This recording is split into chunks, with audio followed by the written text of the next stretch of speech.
Assalamualaikum warahmatullahi wabarakatuh. Bismillah, alhamdulillah. Allahumma sholli wa sallim wa barik ala sayyidina wa maulana Muhammad ibni Abdullah wa ala alihi wa sahbihi wa mawala.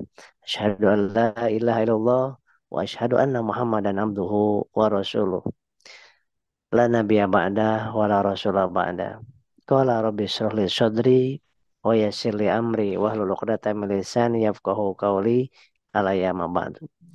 Semoga Bapak Ibu semuanya yang hadir pada kesempatan yang berbahagia ini. Kita bersyukur sedalam-dalamnya kepada Allah Subhanahu wa Ta'ala karena malam hari ini masih diberikan kesempatan untuk saling mengingatkan, saling memotivasi, saling mendoakan, saling mensupport dalam rangka sukses bersama-sama berjamaah melalui wasilah PTBS Corporation Syariah ini. Salawat dan salam semoga senantiasa tercurah limpahkan kepada Habibana wa Nabiyana Muhammad Sallallahu Alaihi Wasallam. Mari kita bersolawat dulu agar siapapun yang sedang kesulitan Allah bukakan pintu kemudahan, yang sedang banyak ada hutang, mudah-mudahan Allah segera lunaskan hutang-hutangnya, dan ingin ke Baitullah Allah sampaikan ke Baitullah, dan yang sedang membina mitra-mitranya, membina reseller-resellernya, dan semoga PTBS ini selalu dilindungi Allah Subhanahu wa taala. Bapak owner PTBS, Pak Haji Pimpinan Agung, dan para pondernya, para guru-guru kita, para mitra-mitra PTB seluruhnya. Mudah-mudahan di tahun ini Allah bantu sukseskan. Amin ya Allah ya Rabbal Alamin. Dan mari kita sama-sama melantunkan sholawat dengan penuh kekhusyuan agar supaya tenang hati yang sedang gundah gelisah. Allahumma sholli ala Muhammad ya Rabbi sholli alaihi wasallim. Allahumma sholli ala Muhammad ya Rabbi sholli alaihi wasallim. Allahumma sholli ala Muhammad ya Rabbi sholli alaihi wasallim. Allahumma sholli ala Muhammad ya Rabbi salli alaihi wasallim. Rabbi fanfa'na bibarakatihim wahdina al-husna bihurmatihim. Rabbi fanfa'na bibarakatihim wahdina al-husna bihurmatihim. Allahumma sholli wa sallim wa barik ala sayyidina Muhammadin sallallahu alaihi wasallam. Saya dengan Asep Bruder, alhamdulillah wasilah menjalankan usaha ini Allah berikan kemudahan untuk melunaskan hutang 1,3 miliar di waktu itu. Dan berawal dari punya hutang 19 juta per bulan cicilannya. Kemudian hutangnya hutang riba. Kemudian dari 1,3 miliar. Nah, selama 11 tahun kepala ya pusing. Kemudian ingin ada solusi waktu itu. Tapi 2015 dulu belum ada solusi PTBS ini. Alhamdulillah wasilah diberikan informasi oleh Ustaz Rojatsu dengan komunitas anti riba yang bekerja sama dengan perusahaan BES Syariah ini berhasil menguatkan tekad untuk merubah iman dan ekonomi keluarga. Karena saya berpikir kalau tidak berkorban waktu itu. Saya korbankan 2 mobil, 3 rumah saya balikin lagi karena memang riba. Karena luar biasa riba itu menantang perang Allah dan Rasulnya, dianggap menzinahi ibu kandung sendiri, dan riba itu setiap 70 ribu uang riba sama dengan 36 kali berzina, dan Allah mengancam, wa man 'ada faulaika ashabun nar hum fiha khalidun. Siapa yang sudah tahu dosa riba itu besar tetapi tidak bertobat malah mengulang-ulang lagi, maka kata Allah, mereka adalah penghuni-penghuni neraka dan mereka kekal di dalamnya. Nah, oleh sebab itu saya berani mengembalikan 2 mobil dan 3 rumah waktu itu, sehingga tidak ada motor selama kurang lebih 1,5 tahun, tidak ada mobil, tidak punya rumah. Saya kembali lagi ngontrak bersatu dengan klinik waktu itu. Nah, 1,5 tahun berjalan, ada informasi 2018 eh, ada sebuah perusahaan yang memiliki program yang luar biasa, yaitu membantu umat terbebas dari hutang dan riba dengan solusinya. Jadi bukan mendakwahkan anti riba saja, tetapi sekaligus memberikan solusinya. Ini yang membuat, wah ini percaya tidak percaya waktu itu. Kemudian dipelajarinya, Ustaz Ojacu menyampaikan, minta pendapat bagaimana ini bisnisnya bagus atau tidak. Maka saya mau gak mau pelajarin. Pelajarin ternyata, wah ini bagus bisnisnya, beda dengan bisnis yang lain. Alhamdulillah saya istihoroh, saya ikutin seminarnya waktu itu. Kemudian nggak punya uang. Yang kebanyakan saat ini pun dan yang sudah peraih luxury kebanyakannya gabung di bisnis ini awalnya sedang terlilit hutang dan tidak punya uang untuk modal. Nah, pasti Bapak Ibu pun sahabat-sahabat yang hadir pada malam hari ini ketika memprospek, ketika mengajak orang, sudah diajak seminar, sudah diprospek, ternyata, waduh, saya nggak punya modal. Ternyata itu mindset yang banyak terjadi saat ini. Nggak punya modal sehingga mematahkan untuk merubah ekonomi kehidupannya, untuk lunasin hutangnya lebih cepat, untuk menyelesaikan riba yang lebih cepat, tetapi apa namanya, mindsetnya udah kalah duluan. Kenapa? Wah, nggak ada modal. Kalau nggak ada modal, udah stop di situ. Nah, tetapi saya dan para guru-guru yang sekarang peraih Pajero, Luxury, itu sama. Saya pun tidak punya uang untuk gabung. Waktu itu masih 1 juta. Kalau dengan istri berdua jadi 2 juta. Itu tidak punya uang 2 juta itu. Padahal miliaran. Tetapi untuk bayar 2 juta aja tidak punya uang waktu itu. Coba bayangkan andai kata tidak mau berkorban waktu itu, apa yang saya korbankan? Saya jual laptop saya. Untuk apa? Untuk berkorban dalam rangka memperjuangkan nasib keluarga. Untuk memperjuangkan nasib orang tua. Untuk memperjuangkan nasib anak-anak. Kenapa? Karena kalau tidak kita yang merubahnya, siapa keluarga kita? Ingat-ingat, kita belum bayar listrik, adakah yang membayar listrik kita? Kemudian kita nyicil motor, nyicil mobil. Pernahkah ada yang membayarkan 1 bulan saja cicilan? Tidak ada.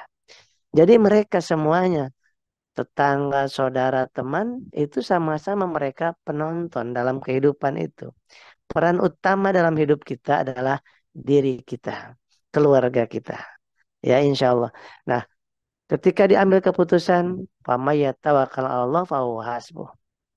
Faida azamta fatawakkal 'ala Allah." Ketika sudah menekadkan kuat, saya ambil peluang ini, saya istikharah, kemudian saya jalankan bersama istri. Alhamdulillah, pekan kelima sudah mendapatkan mokes waktu itu, mobil 150 juta, kemudian diambil uangnya, dibawa ke Bandung. Masya Allah, itu dasar luar biasa. Modal cuman 1 juta waktu itu.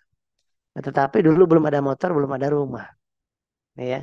Kemudian sekarang sudah enak Bapak Ibu. Solusinya sudah ada, terus ada motor, ada mobil, ada Pajero, ada rumah. Enak sekarang. 1,67 miliar dengan 2,6 juta dulu, 1 juta itu dapat 671 Mobilio sama Pajero. Nah, Bapak Ibu yang dimuliakan Allah Subhanahu wa taala, bulan ke-6 dapat lagi Pajero. Diambil uangnya, beli mobil yang sebagian, sebagian lagi bayar hutang. Pas dapat rumah juga 1 miliar, ambil uangnya, beli sebagian rumah, kemudian beli apa bayar hutang. Sehingga bulan ke-16, alhamdulillah hutang 1,3 miliar itu lunas sahabatku dan saya tuangkan di dalam buku kitab putih tersebut. Nah, Bapak Ibu yang dimuliakan Allah Subhanahu wa taala, ternyata ini mindset. Saat ini kita akan belajar saling mengingat tentang mindset dan mental. Karena segala sesuatu itu diawali dari pemikiran, sahabatku. Coba, Bapak Ibu yang sekarang hadir, pasti diawali dengan berpikir. Berpikir gimana? Ini ikutan apa enggak ya? Seperti itu ya. Ikutan apa enggak ya? Nah, itu yang dipikirkan. Ketika sudah dipikirkan, baru ada action. Nggak mungkin kita langsung action. Mau ke kamar mandi, kita pikirkan dulu. Bahkan membayangkan dulu jalan kakinya, ketuk pintunya. Nah, membayangkan dulu. Nah, mau kemana sekarang? Mau ke masjid. Pasti berpikir dulu untuk ke masjid, di jalannya. Kemudian dan pas di mau di shop keberapa, itu kita berpikir dulu. Nah, semuanya dengan pikiran dan bayangan ya, impian di situ, bayangan di situ. Maka untuk melunaskan hutang pun itu berasal dari pikiran juga. Orang yang ingin menjadi pemimpin, penguasa, itu pun berawal dari pemikiran terlebih dahulu. Ya, tidak ada tiba-tiba langsung jalan. Pasti dipikirkan terlebih dahulu. Nah, kenapa ini harus dipikirkan terlebih dahulu?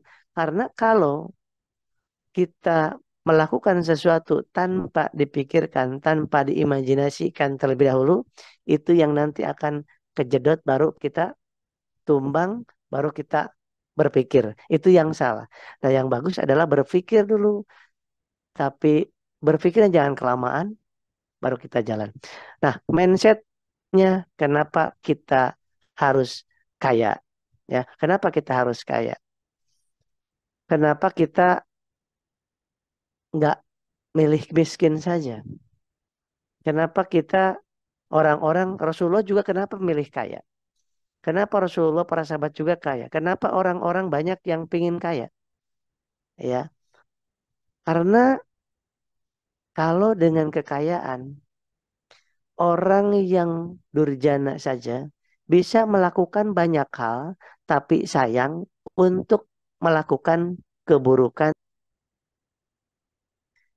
Bayangkan kalau kekayaan itu dipegang oleh orang yang baik, oleh orang yang punya iman, oleh orang yang punya akhlak, maka kekayaan itu akan digunakan untuk melakukan banyak hal, membantu yatim, duafa, bikin pesantren, bikin masjid, mengumrohkan banyak orang, menghajikan banyak orang, sedekah jor-joran.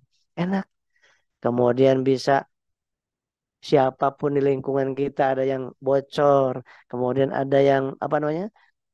Kebanjiran, dengan sangat mudahnya kita memberikan sedekah, sedekah dan infak dan lain sebagainya.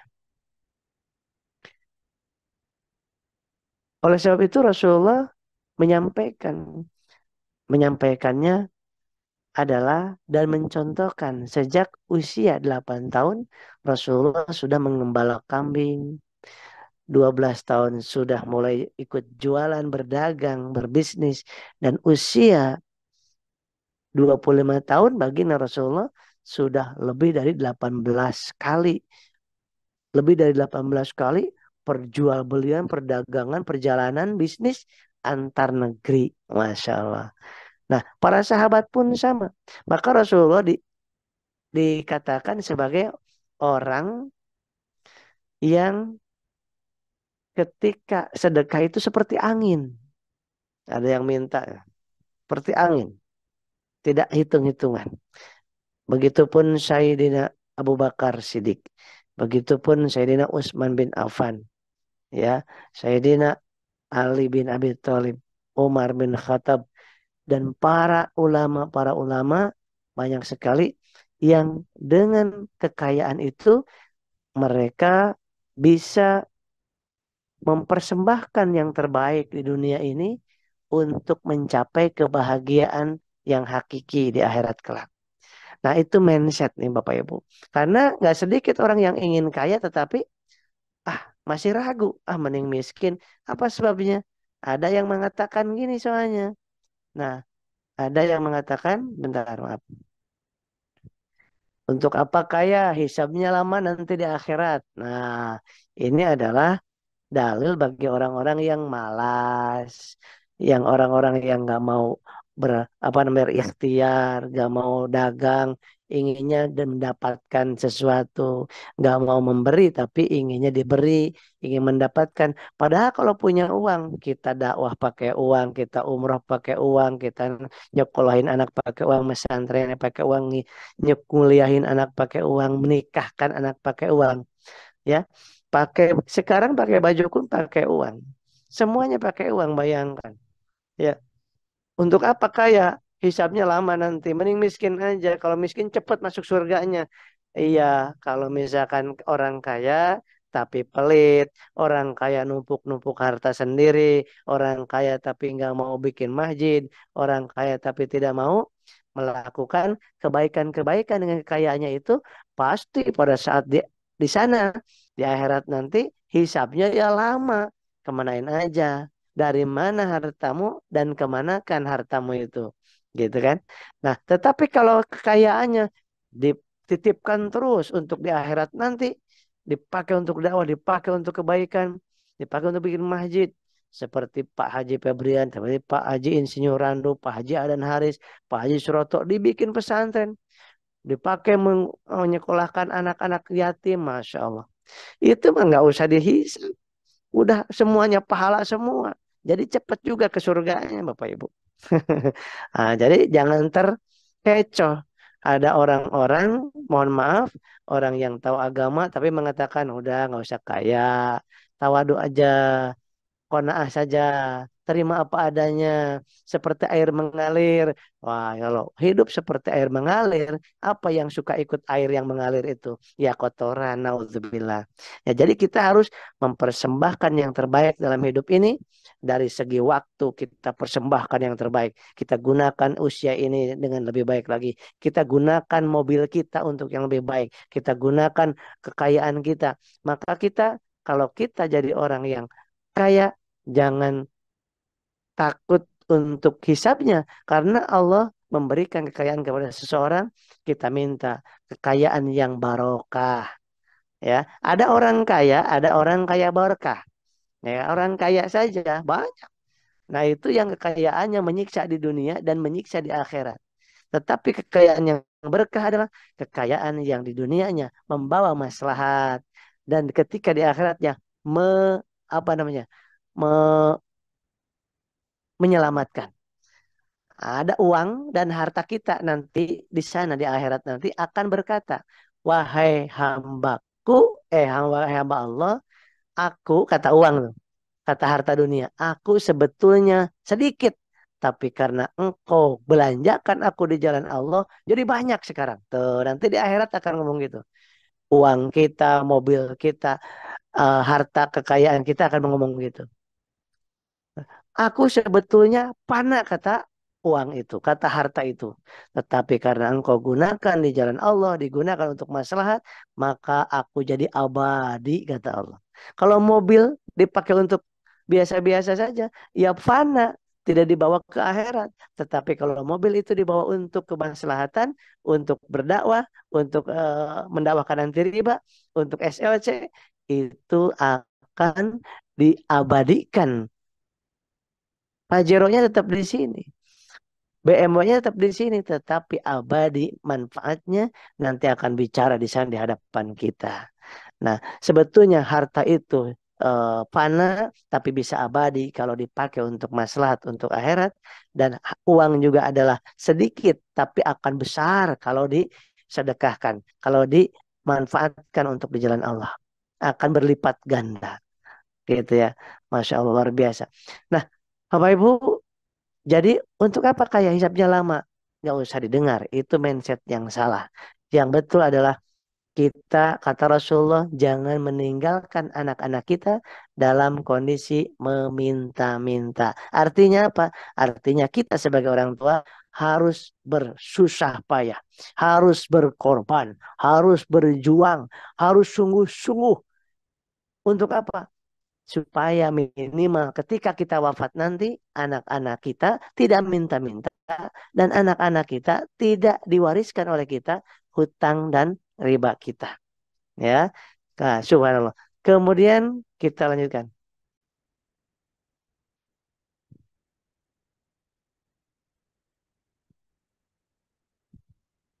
Paling cepat bikin kaya apa? Paling cepat. Oh, banyak cara untuk kaya itu. Maling juga bikin cepat kaya, korupsi juga bikin cepat kaya, ngambil uang rakyat juga cepat kaya. Tapi apakah itu yang mau kita pilih? Pilihan hidup itu silahkan. Allah udah nyiapkan. Kalau mau dengan kaya cara yang haram, maka Allah udah siapkan apa namanya tempatnya di neraka. Kalau mau kaya dengan cara yang halal, itu Allah udah siapkan surganya Allah Subhanahu wa Ta'ala. Semua bisa bikin kaya, yang haram bisa, yang halal juga boleh. Silakan kita pilih, maka kita dikasih otak, akal, hati, iman, dikasih oleh Allah supaya kita bisa memilih mana yang menyelamatkan kita, mana yang mencelakakan kita. Nah, di sini kita boleh juga memilih.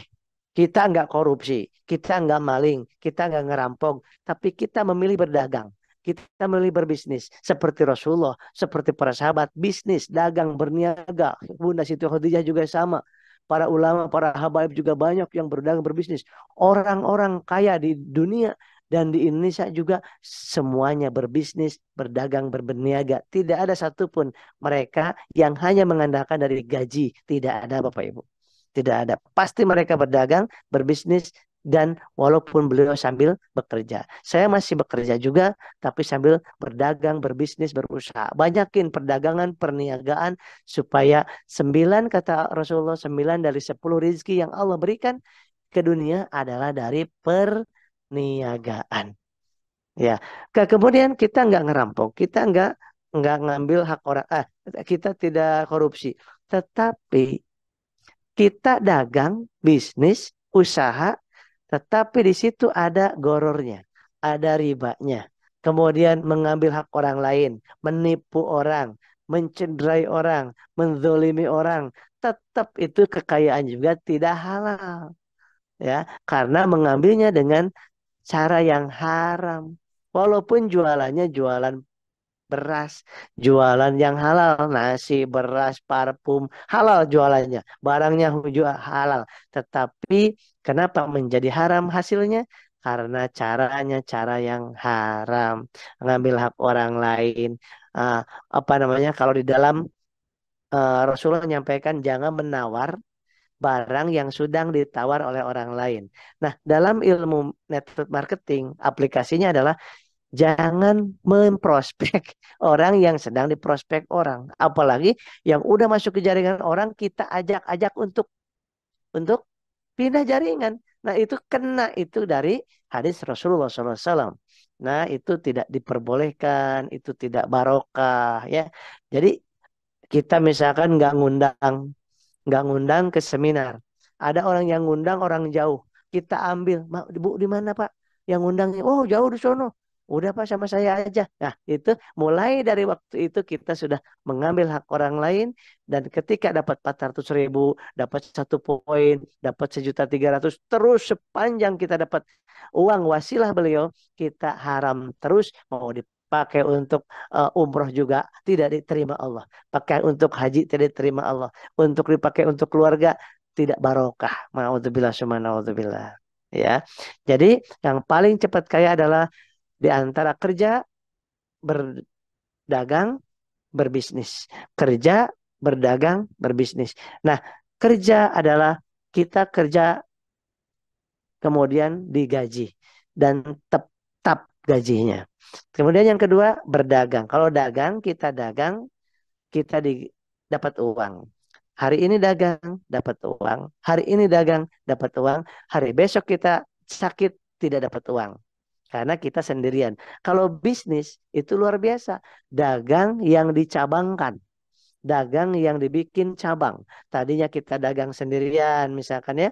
Dagang parfum, dagang pupuk sendirian. Tetapi kalau sendirian kita nggak dagang, kemudian kita sakit, kita pulang kampung, kita nggak dapat hasil. Tetapi kalau dibisniskan, dibikin cabang, dibikin reseller, dibikin agen, itu yang namanya dagang, bisnis itu dagang yang menggunakan sistem. Nah, dagang yang menggunakan sistem itu namanya bisnis. Maka ketika kita satu kali sendirian itu dagang namanya. Tapi kalau buka cabang satu 2 3 4 5 sampai 10 sampai 100 itu udah mulai namanya bisnis. Ya, itulah mudahnya bahwa bisnis itu adalah dagang yang menggunakan sistem. Masya Allah, udah 986 yang hadir. Kemudian Bapak Ibu, paling cepat bikin kaya gimana? Dagang, bisnis, berniaga. Tidak ada cara lain. Saya bertemu dengan banyak orang itu gaji yang paling besar ya, eh, 139 juta, ada yang 460 juta itu gaji yang udah sama tunjangan. Tetapi tidak ada yang mengalahkan penghasilannya dari seorang pedagang, pengusaha, pebisnis. Maka pilihan utama untuk menjadi orang kaya, kaya berkah tentunya, maka jadilah seorang pebisnis. Kemudian kita lanjutkan.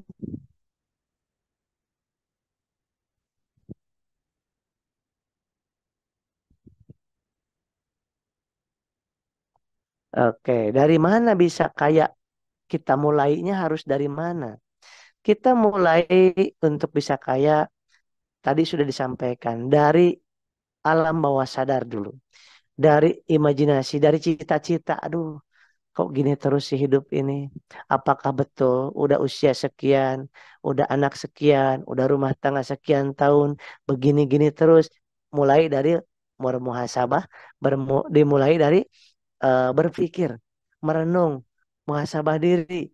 Udah 40 tahun, 50 tahun kok gini terus. Kerja udah belasan tahun kok nggak ada tabungan, malah hutang tambah banyak, motor belum bisa cash, mobil belum bisa cash. Nah, baru teringat, tulis sama kita. Saya dulu gitu, tulis, ngapain aja selama ini saya hidup. Anak sudah banyak gitu kan. Baru dari situ kita mulai harus bagaimana nih?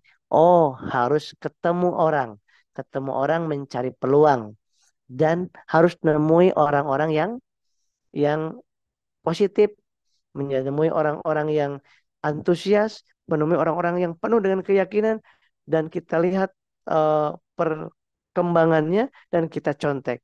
Amati, tiru, modifikasi. Kalau saya gitu, ATM, amati, tiru, modifikasi. Setiap ada orang yang sukses, saya belajar dari beliau.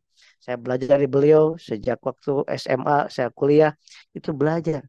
Belajar dari beliau, saya ikutin seminar-seminar training-training bisnis, ya minimal dapat ilmu tentang mental bisnisnya, mental pejuangnya. Karena kalau sudah mental pejuang, mental pembisnis, itu insya Allah akan bermanfaat sampai tua nanti, gitu ya. Tetapi kalau dari muda, dari sekarang kita tidak memasukkan di memori kita dan di anak-anak kita mental-mental entrepreneur, mental pengusaha, mental pembisnis, itu akan sangat sulit nanti ketika tidak ada yang mau menerima lagi kerja, itu nggak ada penghasilan lagi. Maka saya berulang kali mengajar di sebuah universitas yang ketika menerima mahasiswa baru akper perawatan, itu saya mengisi di situ tentang entrepreneur.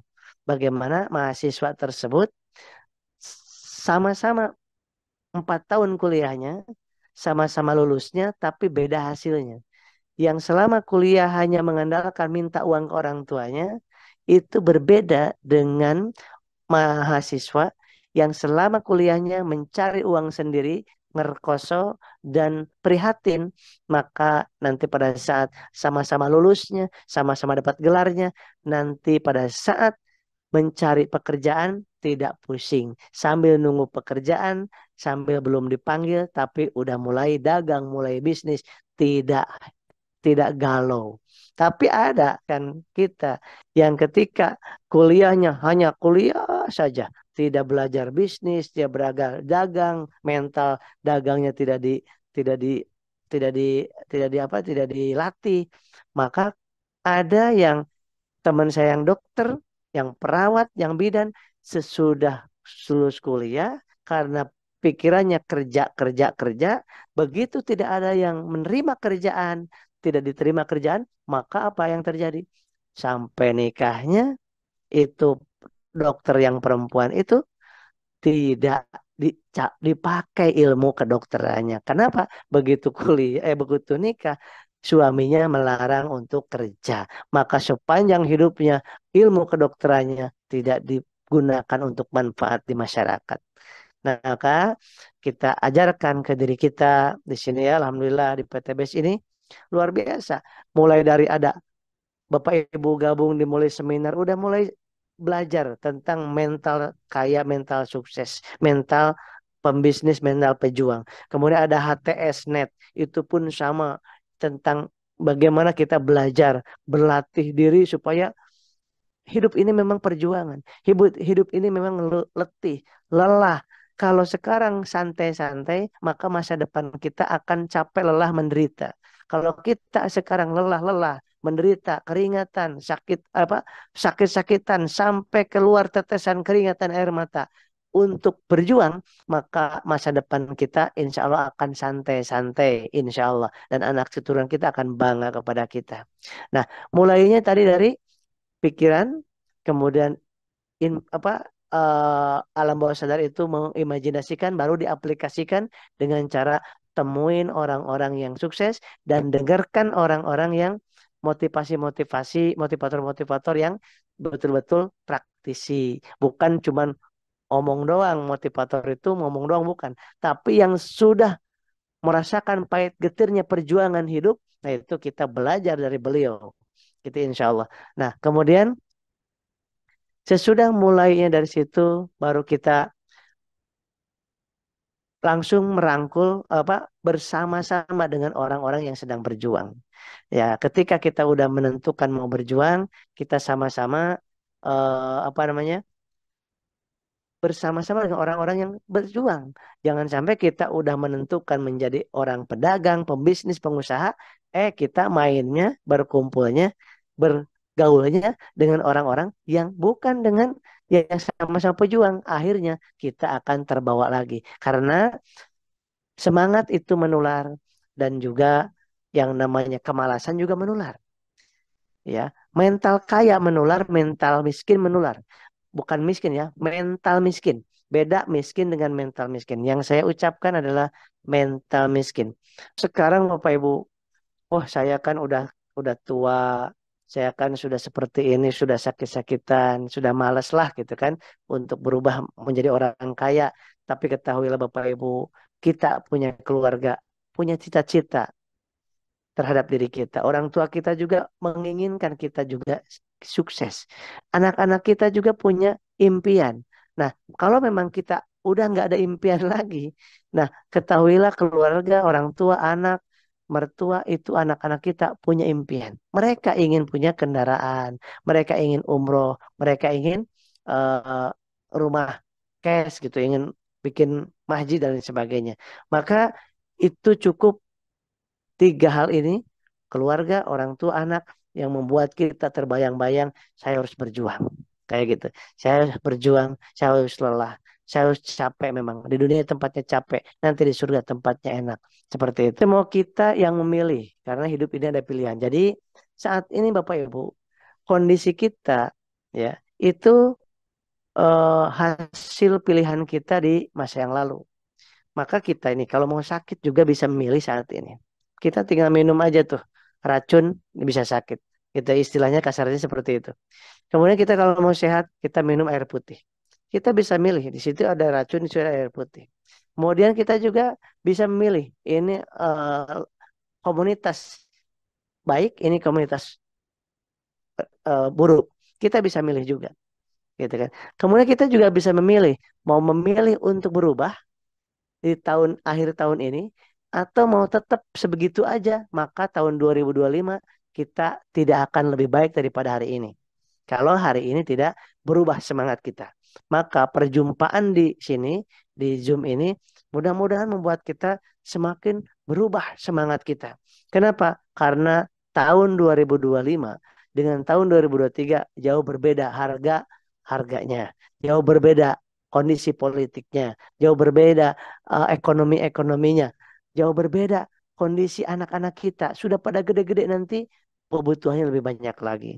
Maka sekarang yang harus kita, yang harus saya dan Bapak Ibu pilih adalah milih berubah atau tidak. Kalau mau berubah, pasti kita harus action. Untuk action berarti harus berenung dulu malam hari ini, berpikir, betulkah kita sudah bersungguh-sungguh dalam menjalankan kehidupan ini atau masih leha-leha atau masih santai-santai. Kalau masih santai-santai, maka boleh tapi tanya ke istri kita, tanya ke suami kita, tanya ke anak kita. Mereka melihat kita. Mungkin kita merasa sekarang udah capek, udah lelah. Tetapi ternyata menurut mereka, Bapak belum ada apa-apanya itu, gitu kan. Jangan-jangan seperti itu. Berikan informasi kepada kita dari orang-orang terdekat kita supaya menjadi penyemangat kita. Nah, kemudian untuk memilih menyelesaikan hutang pun itu adalah pilihan kita. Mau pakai pinjol pilihan kita, pakai leasing pilihan kita, mau pakai kartu kredit pilihan kita, mau menyetop itu semua dan kita memilih untuk berdagang, berbisnis dengan orang-orang yang sudah berhasil, juga itu pilihan kita. Maka mari kita pilih apa namanya eh, kehidupan kita semuanya oleh kita sendiri karena tidak ada orang lain satupun yang bisa menentukan ke diri kita. Nah, sekarang kita bahas mental kaya versus mental miskin. Kalau mental kaya boleh dicatat Bapak Ibu. Kita termasuk yang mana? Selama ini dan sampai detik ini, apakah kita termasuk mental kaya atau mental miskin? Mental kaya itu hanya berpikirannya adalah memberi. Kalau mental miskin berpikirnya gimana saya dapat, gimana saya menerima. Gimana saya mendapat bantuan, dapat menerima, itu mental miskin. Ya. Yang kedua, mental kaya itu gimana kita ini pikirannya terus melakukan, terus melakukan, tidak ada rugi melakukan. Jadi untung saat melakukan itu, melakukan kebaikan itu merasa bahagia. Tetapi mental miskin, orang yang mental miskin, ketika melakukan membantu orang itu merasa rugi. Contoh, contoh konkret nih ya, ada nggak yang kayak gini? Seorang mitra atau leader, ini kita di bawah, di atas ada leader, di bawah ada mitra. Membantu mitra, wah enak banget saya bantu mitra, dia dapat untung nanti poin. Kemudian kalau saya bekerja, saya prospek, saya closing, enak banget yang di atas dapat poin. Itu mental miskin namanya. Insya Allah tidak akan kaya-kaya orang seperti itu. Selalu memikirkan ke apa namanya rezeki orang, takut banget orang lain itu untung. Itu mental miskin. Dan itu pasti dipastikan miskin selamanya orang tersebut. Ya, walaupun mungkin uangnya ada, tapi mentalnya bisa miskin saja. Ya, jadinya mental miskin itu yang ketiga adalah mental kaya yang ketiga adalah selalu tujuannya ingin memanfaatkan dirinya untuk keberhasilan orang lain. Nah, mental kaya. Maka berlimpah itu orang itu. Jiwanya berlimpah. Hartanya mungkin nggak terlalu banyak. Tapi jiwanya itu berlimpah ruah. Makanya selalu yang dipikirkan adalah bagaimana orang lain bisa berhasil melalui wasilah kita. Tah, gitu. Kalau mental miskin tidak. Siapa ya? Kalau ketemu orang yang ditanya, apa yang saya dapat dari dia ya? Apa yang saya dapat dari dia? Saya bisa manfaatin apa dari dia gitu. Tapi kalau mental kaya, saya bisa manfaat apa buat dia? Saya harus memberi manfaat apa? Bisa dengan ilmu, ilmu. Bisa dengan uang, uang. Bisa dengan tenaga, tenaga. Bisa dengan pikiran, pikiran. Tuh, itu mental kaya. Nah, yang keempat, mental kaya itu adalah ketika kita tujuannya adalah untuk Allah Subhanahu wa taala. Mental miskin tujuannya untuk makhluk, untuk manusia dan penghargaan dari manusia. Dan itu akan sangat telah. Dan yang kelima, kaya itu, mental kaya itu sangat bersih hatinya dari perasaan iri, dengki, hasud. Sangat bersih dari hal itu. Iri, dengki, hasud. Karena tiga hal ini yang akan menghancurkannya. Yang didengkiinnya gak bakal hancur. Tetapi yang akan hancur adalah kitanya. Sedangkan mental miskin itu selalu iri, dengki, hasud. Tidak rela orang lain itu lebih sukses daripada kita. Tidak ada rela. Ini hati-hati ya Bapak Ibu. Ini akan menghancurkan rahmat dan rizki Allah yang akan diberikan kepada kita. Nah, kita harus mulai sekarang belajar kalau ingin dikayakan oleh Allah, kekayaan jiwa kita, kekayaan harta kita, dan segala hal, maka belajar untuk senang melihat kesuksesan orang lain dan merasa untuk bahagia dengan kebahagiaan orang lain dan doakan setiap orang yang sedang kesulitan.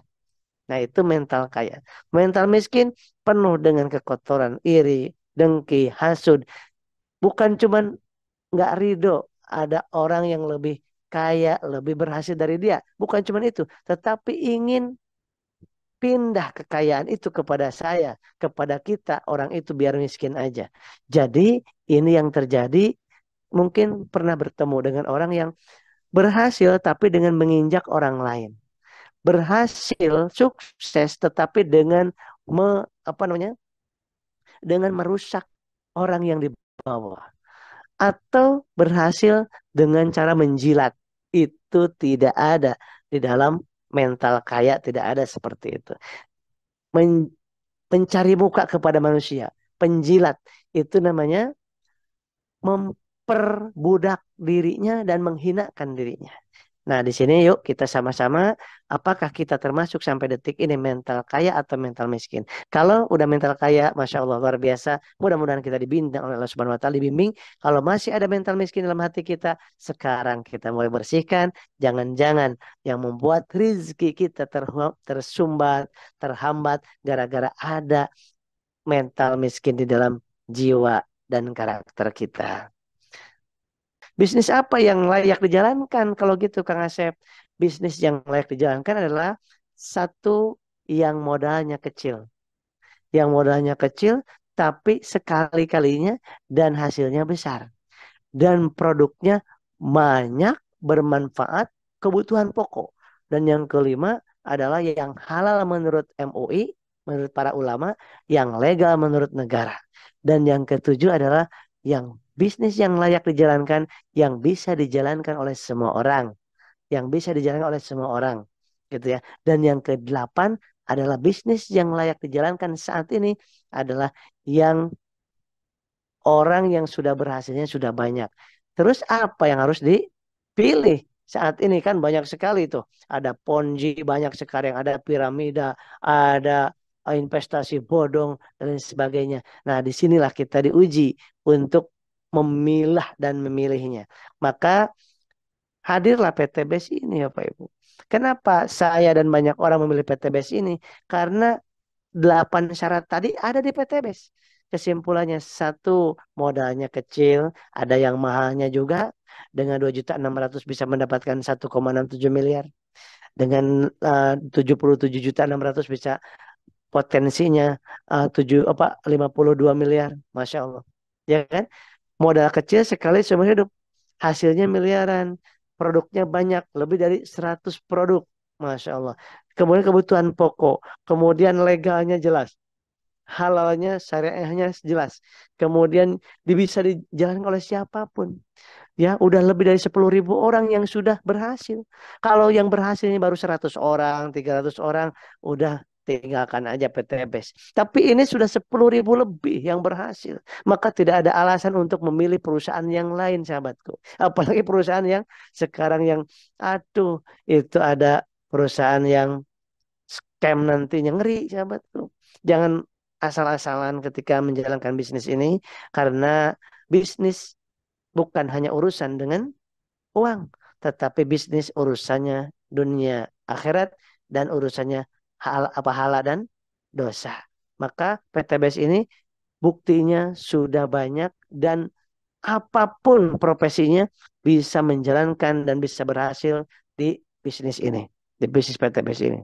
Nah, ini slide kedua terakhir, sukses yang hakiki yang kita raih Bapak Ibu. Bisnis apapun, apalagi di PTBS yang punya moto go berkah no riba go baitullah, priority luxury berkali-kali, kita harus paham sekali dengan sukses hakiki itu apa. Sukses aja itu tidak cukup. Fir'aun aja sukses menurut versinya mereka. Ya, Haman aja sukses, Korun aja sukses menurut versi dunia. Tetapi kita ingin sukses yang hakiki. Apa sukses hakiki itu?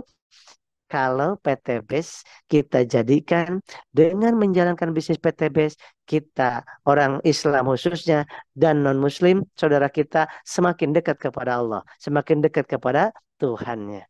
Yang kedua, Bapak Ibu, dikatakan sukses yang hakiki, sukses yang sungguh-sungguh, yang menjalankan bisnis PTBS, dikatakan sukses adalah ketika dengan menjalankan bisnis PTBS itu semakin banyak saudara. Bukan semakin banyak musuh, makin banyak saudara.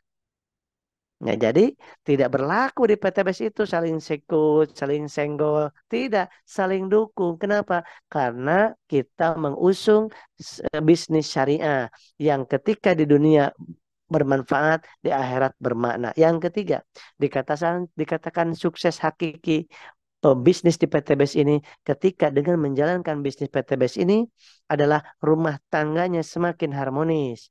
Rumah tangga semakin harmonis, keluarganya semakin baik, keluarga besar semakin akur, persaudaraan semakin semakin rakat.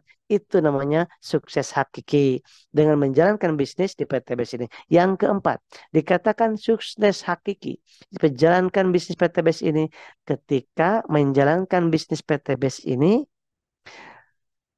semakin setiap kesempatan, setiap aktivitas Zoom-nya, setiap seminarnya, setiap trainingnya, setiap prospeknya, setiap net HTS-nya, setiap ALT-nya, setiap SLC-nya, setiap GSS-nya menjadi tambahan pahala demi pahala. Pahalanya nambah, luxury nambah, motor nambah, uang nambah, pahala harus nambah, itu sukses hakiki. Karena yang akan dibawa di sana itu pahala, amal baik kita. Jadi rugi kalau menjalankan bisnis PTBS tidak mendapat pahala, justru mendapatkan dosa. Itu rugi, rugi banget. Ya, yang pre-luxury aja kalau misalkan nggak dapat pahala dari bisnis ini, itu rugi. Apalagi kita yang belum dapat luxury ataupun motor. Yang baru gabung, pahala nggak dapat karena ngambil hak orang lain, karena menipu, karena apa namanya eh, menzolimi. Nah, itu ngeri kalau seperti itu. Yang kelima, dikatakan sukses hakiki menjalankan bisnis PTBS ini ketika dengan bisnis PTBS ini kita bisa menjadi wasilah ribuan bahkan jutaan orang bisa lebih kenal kepada Allah dan lebih manfaat buat banyak orang. Itu dikatakan sukses yang hakiki. Maka di situ nomor 5, pembisnis di PTBS ini sukses hakiki ketika kita gunakan bisnis PTBS ini sebagai kendaraan untuk berdakwah seperti yang dicita-citakan oleh owner PTBS, Bapak Haji Pemerintahan Agung. Jadikan PTBS ini sebagai alat untuk berdakwah. Itu yang disampaikan beliau. Nah, oleh sebab itu bersyukur kita ada SLC. Kalau Bapak Haji Febrian Agung sebagai ownernya mewajibkan mitra-mitranya kita-kita ini untuk SLC, maka tidak ada satupun halangan kita atau orang yang menghalangi untuk menjalankan SLC Bapak Ibu. Kenapa? Karena SLC bukan masalah PTBS. SLC masalah kehidupan kita di alam kubur kita masing-masing. Di masalah di alam mahsyar kita masing-masing. Di akhirat kita. Ya. Nah, tidak ada nanti di alam kubur yang leader kita membantu kita. Nggak ada. Kemudian founder kita membantu kita waktu di alam kubur. Nggak ada. Jadi ini PTBS ownernya luar biasa. Jadi menyelamatkan kita nanti di saat tidak ada yang membantu lagi. Di alam barzah, di alam masyar tidak ada yang bantu lagi. Tapi kita dibekalin di sini apa pendekatan diri kepada Allah di SLC itu untuk apa? Mendapatkan pertolongan Allah di dunia dan di akhirat. Bagaimana agar sukses ajaib di PTBS? Bagaimana agar sukses ajaib secara ajaib di PTBS? Ada sukses yang biasa-biasa, ada sukses yang ajaib. Nah, kita boleh memilih yang mana saja. Mau yang ajaib? Ajaib itu tidak masuk akal. Kalau yang orang lain itu bilang aneh, gitu kan. Ya. Kenapa ajaib? Karena ditolong Allah. Tidak kebanyakan orang sama, gitu kan. Untuk sukses di PTBS itu. Nah, ada yang standar, ada yang kerja keras tapi hasil nggak ada. Ada yang udah kerja keras, hasil nggak ada. Ada yang kerja keras, hasilnya sedang. Ada yang tidak terlalu keras kelihatannya, tetapi kok ajaib, gitu kan. Ajaib. Tapi sungguh melakukan sungguh-sungguh. Tetapi seperti kayak enggak seperti orang-orang. Wah, apa ambisius gitu ya. Nah, ini kalau mau yang ajaib, kata guru-guru saya yang di PTBS, ya, Pak Ja dan Haris, Pak Haji Suroto, dan banyak guru-guru kita di PTBS itu. Apa yang disampaikan? Satu, sodakohnya diperbanyak setiap habis sholat subuh. Yang kedua, kita terus sholawat. Kita lazimkan sholawat Jibril minimal 1.000 kali sehari. Sholawat Jibril siapa yang mendawamkan sholawat Jibril 1.000 kali sehari, Allah akan mudahkan urusannya. Allah akan mudahkan urusannya. Allah akan bukakan pintu rezekinya. Allah akan mudahkan setiap apa namanya kesulitan yang dihadapinya dan Allah akan jadikan anak-anaknya sebagai anak-anak yang tambatan hati.